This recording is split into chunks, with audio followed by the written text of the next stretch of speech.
Excited to be 3-0. Another great crowd at Jordan-Hare, and thankful for our great fans, students, band, cheerleaders. Continue to be amazed by the support that you receive here at this place, and excited about any time we get to play at home. And obviously, we've got to go on the road this week, but thrilled to be at 3-0. There was some good things, and then some things we've got to improve on for sure. We played a lot of kids, which was good, but a lot of young kids tend to make mistakes, and we had quite a few of those also. And we've got to continue to work on not turning the ball over, particularly in the red zone. And that was really out of our possessions. We had offensively, outside the 2 turnovers, we were pretty efficient offensively. Defensively, I thought we were solid, particularly with the older guys. And there was a lot thrown at them. They had a good plan to try to stay close and shorten the game. And I thought our older guys did fairly well with it. But younger guys made a lot of mistakes, truthfully, and we've got to bring them along because we're going to need them as the season progresses. But excited to be 3-0 and head into conference play. Start down here with Mike. Coach, can you talk about the run game for a second? You seem to be rotating a lot of backs right now. We're seeing the young guy, Jeremiah Cobb, get a lot of time. Jarquez missed the first game, so we kind of started slow. What do you expect to see from your running backs? Well, we really didn't run the ball as well as I'd hoped in this past game, but some of that, they were committed to stopping the run. I mean, they were really anchored in there and bringing the safeties down to the box. Thus, we got some explosive pass plays, but you know, we've said all along we feel good about that room, and I think it's important that we keep them fresh and rotate those guys and try to play to some of their strengths, and like all 4 of them, like Sean too. So we'll continue to keep rotating them and trying to use them in different packages, and Jeremiah really gives us some flexibility to think he can do a lot of things that we haven't even really gotten to yet, even in the past game. So he's dangerous with the ball in his hands, so we'll continue to explore ways to get our best guys on the field. Hugh, do you have an update on Keontae, and if he's not available, where do you go at punt return? We saw Jalen, field that one at the end. We were actually, down, Barr's our second, and he couldn't play, and so we're down to our 3rd guy, and we got to get some reps this week. Unfortunately, Keontae did not get a good report, and that hurts us a lot. He's our leader back there, and he's going to have surgery today, and just hadn't been a good year for us with injuries. Losing him and Keys on the defensive side it stings and it hurts, and our prayers are with him for quick healing for sure, but we'll be without him for a considerable time. When you look at Texas A&M defensively, they rank 3rd nationally in 3rd down defense. How does that concern you about what you're going to face on 3rd down this Saturday, and then for your offense, just trying to convert those on the road? It's a great concern. I want to be really clear. We're playing a team. I'm probably too candid and honest sometimes for some people, but let's just be really clear. We're getting ready to play 3 teams that have, over the last 4 to 5 years, ranked in the top 7 to 5 in recruiting. All right, so you're playing the best recruits in the nation, and we're going to be there soon. And that doesn't mean you can't compete, and doesn't mean you can't win the game and all of that, but there's a reason they're 3rd in the nation on 3rd down defense. Is they've got a bunch of 5 stars in the defensive line, and that linebacker, and that safety, and that corner. I mean, they're really, really talented. And when you put on the film, you see that. I mean, their closing speed's incredible. They're physical up front, and it's a tall challenge for us in year 1 to stand toe-to-toe with A&M and Georgia next week and LSU the following week. That it's our goal to get there, but that's what reality is we've had about 8 months to recruit a half a class, and these others have been stacking it, and that's why they're ranked third in the country in third down defense. Is they're incredibly talented.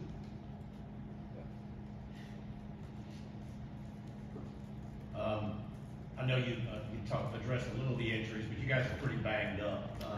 Is Donovan going to be ready? I know it's early in the week. You may not know the status of some of the guys. And then how do you handle practice this week with some of the guys banged up? Yeah, that's a great challenge. We got to get some young guys ready, and they're going to get baptized into the SEC pretty good in front of A&M's crowd and the talent on that team. So, Keontae, we went through. He's, Xavion and Stutz didn't finish the game the other night, so don't really know where they stand right now. I think DK will be fine,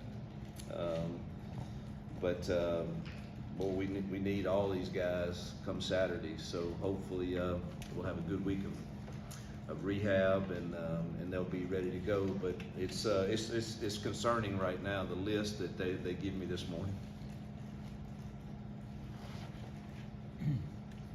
We saw Jalen get back there and catch a punt and do pretty solid work. Is how much is he involved in this, and that veteran presence may be helpful back there, especially on the road? He's going to be really valuable for his presence in the back end right now. And then we'll start catching punts with a lot of different people today. Coy Moore has done it. Caleb Burton has done it. We'll get on the jugs twice this week and make sure we feel comfortable with who that is. And Jalen may be one of them too. You guys have forced multiple turnovers each of your first 3 games. First time Auburn's done that in 4 years. Just how important is that to have that kind of mentality and defense, especially with those really talented teams you've got coming up on the schedule? Yeah, I mean, that would be a blessing if we could continue that trend to get some turnovers in these games, particularly on the road, would be extremely helpful, particularly if we can take care of the ball. We've got to continue to work on that. But, man, turnovers would play a huge role if we could pick off a few of those in this game. On Saturday, it's an 11 a.m. kick on the road. People like to say that the road teams benefit from early kickoff. How do you get your team ready for another road trip? It's the SEC opener, and since it's an early kick at 11 a.m. I love early kicks on the road. I think our kids will. I don't think that's a huge challenge. Truthfully, it's the same time zone. We'll put them to bed a little earlier, eat a little earlier. But we did that all fall camp. We started early, so it's truthfully will be just like a fall camp day. So I don't think there's a huge adjustment to that at all. And I like the early kicks. Go back up front. Go right across there. Yeah.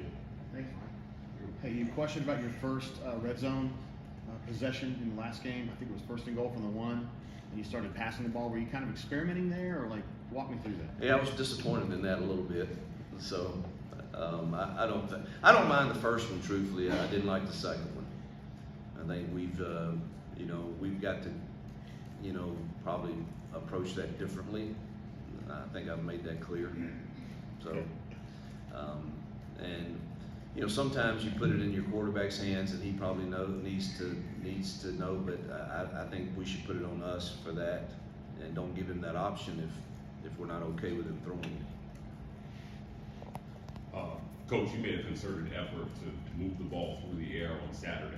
Texas A&M had best pass defense in the league last year. You talk about the talent that they have. What are you guys working on this week to continue the progress there? And you used a lot of wide receiver combinations on Saturday as well too. Yeah, we're still learning who we are, truthfully, in the wide receiver room. So I think that will continue to be a rotation there.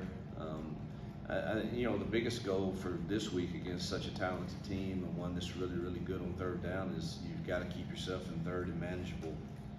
You can't survive in the third and longs. You're not going to drop back and win a lot of routes against them.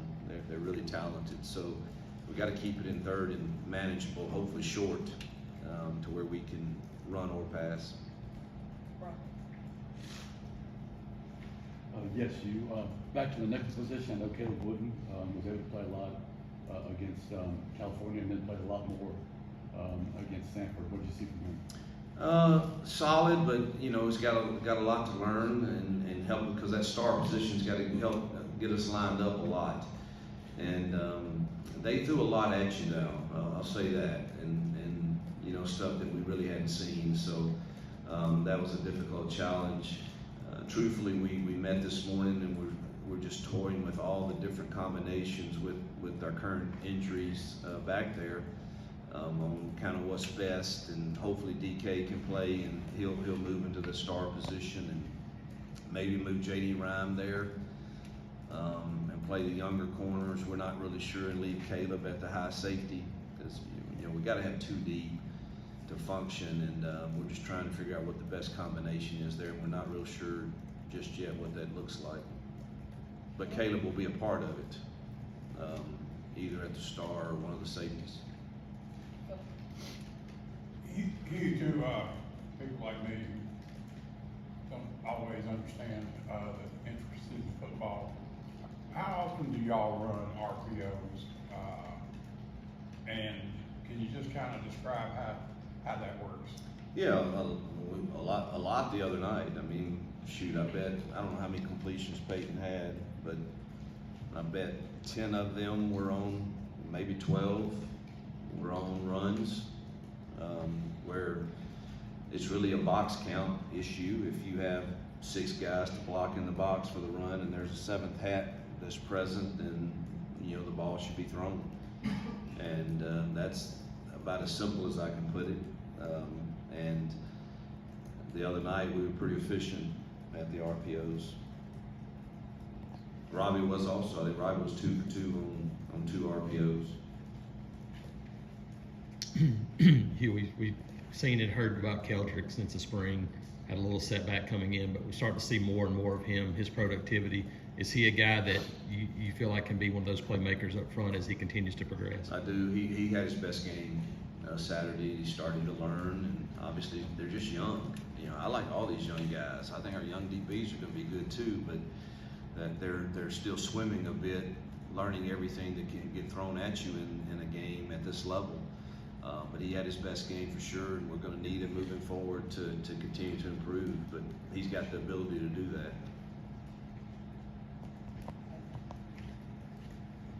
You, on the subject of the defensive line, I know you guys talked a lot in the preseason about bringing pressure with 3 or 4 guys and kind of collapsing the pocket.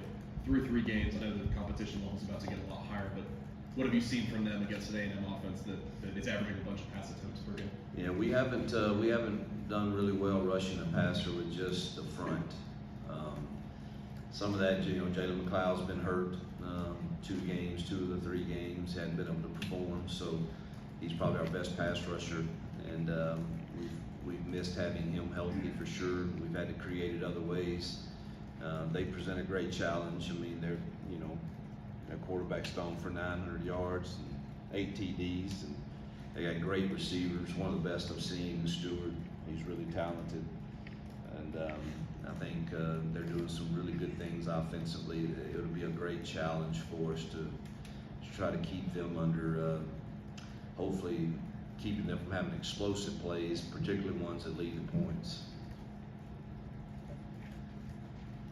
You know, if you're going back and watching the film, how do you feel like the offensive line did, especially with the injuries and having to shuffle some guys around? Not our best game. I thought our pad level was high. Again, some of it, you know, they really were committed to stopping the run. I mean, their backers were at 2 yards deep, and their safeties were down in a hurry. And but we could have played more physical. I do believe that. So it wasn't our best. It wasn't as good as the Cal game or the UMass game. I think Stutz kind of sets the tone, and losing him kind of, I don't know, he's kind of the leader in the bell cow of that group. Bobby Petrino, his offense is somewhat different, I believe, than most. Could you just talk about, beyond just the talent, the challenges? Yeah, he's very good schematically, very good at scheming, and obviously he checks a lot of his runs based on the looks that you have, and that makes it difficult. He's usually right, and think we've got to do a lot of a great job of disguising things, but you know, he's going to make you stop 12 personnel and spread sets and everything that makes it challenging. And then you combine the talent level he's coaching with his balance on offense of play action, and passes and runs, and quarterback that can extend it with his legs when he needs to. It's a very, very difficult task. Speaking of the upcoming talent, I'm curious just where's the balance, or I guess what's the challenge of trying to hold some stuff and, you know, withstand not showing too much to other teams, especially before SEC play, but also trying to build a chemistry and build your team's schematics. And typically at this point in the season, it's early, how much is still left on the table to show that you guys have the chemistry and confidence? Well, every game you're gonna, have an idea of, this may be advantageous for us to do, and some of it you've done, some of it you haven't. That's pretty normal from game to game, and you pick up on a few things you see on tape that you may think, hey, we have this, so we might ought to use it this week. So there'll be some things, but obviously if you're gonna be really good at something, you need to practice it, and so you can't do too many other things than what your kids have already done, particularly us with our young receivers, and they're just now kind of feeling their way into all of this. I'd hate to change too much on them, but you are always going to look for a few things that might help you, compete in a game. Coach, last week JG asked you about picking a quarterback and kind of sticking with them. You showed that on Saturday. Are you going to continue with that plan on the quarterback rotations going into Saturday? Well, that's the plan, as long as we're playing well. Look, it's just like life. I mean, you got to do your job well, and if you do your job well, things usually work out, and if you don't, things usually don't work out. And we have confidence, and I thought he threw it really well the other night, and made one bad decision, I thought, but the other we kind of should own as coaches, and so hope he continues to build on that. I mean, but the guy was like 18 yards away from doing something that I don't know if another Auburn quarterback has done in a long time. You guys said you couldn't find it, maybe ever. But so we hope we build on that and we maintain and gain confidence from it. At the same time, I've been clear about Robbie has a role. I do believe that, and particularly against the level of athleticism we're getting ready to see, I think there's a role for him too, and he threw it well when he came in the other night. So, but you can't be herky-jerky in and out, and I think that's something we all agree on. Okay, so whenever we asked you about the running back room, it feels like it's always a Jeremiah Cobb name that keeps coming up. We saw him kind of go out as a wide receiver, how wide it looked like. You talked about just kind of finding ways to get him on the field. What has been the process of finding ways to get him on the field so far? Draw a play that we want to run with him and get him on the field. That's usually the way it works. Say, let's go this personnel and put him here, and let's see if we can get him a touch or two, because he's just, he's probably the fastest kid we have in that room, which speed is a good thing. And so I like all of those guys, but they're just a little different. And, him with the ball in his hands on the perimeter is a little different than some of the others. So it's just a matter of us figuring out what can we handle within the scheme of what we're doing, what can he handle, and the understanding that we have in it. So we'll always be trying to find a few ways to get him some touches. On the subject of injuries, talk about how some young guys are going to have to go in. You said all the way back in the beginning of the preseason, there's no depth chart, going to try to spread around reps as evenly as possible. Do you feel like you might be getting some good returns on that? I know you were trying to get a lot of young guys involved throughout the preseason, and now that their opportunities might be a little bigger. Well, 2 of the 3 games we've played a lot of kids, and so that's helpful to get live reps. Will it be different at A&M? Yes. It's a different skill set they're going to play against, different environment. And I don't know exactly how they'll respond, but we're forced into it in some spots, truthfully, and we're going to find out. They're going to grow up pretty fast.